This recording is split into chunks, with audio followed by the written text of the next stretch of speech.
कार्तिकाय नमः मातानाय नमः लोकप्रिय लोकरचना त्रिविक्रम आदित्याय नमः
பசுமாடை வெட்டும்போது அந்த பசுமாடு என்னது அம்மான்ற ஒரு வார்த்தையை கற்றுக்கொள்ளுகிறார்.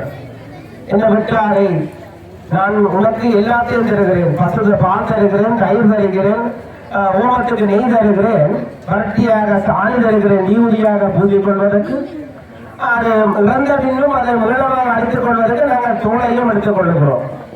அதான் பசுமாடை வதம் செய்யாதே என்ற சைவ சமயத்தில் சொல்லப்படுகிறது. பசுமாட்டுடைய சாபம் கொள்ளாதுன்னு சொல்வார்கள்.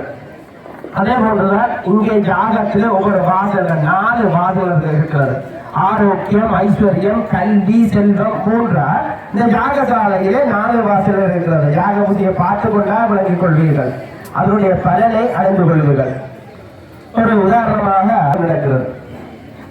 அங்கே ஓமம் நடக்கும் போது அந்த இடத்திலே அசுர பரவும் போது ஒரு ஆலயத்தில் ஒரு வீட்டிலேயே அங்கே கணபதி ஹோமம்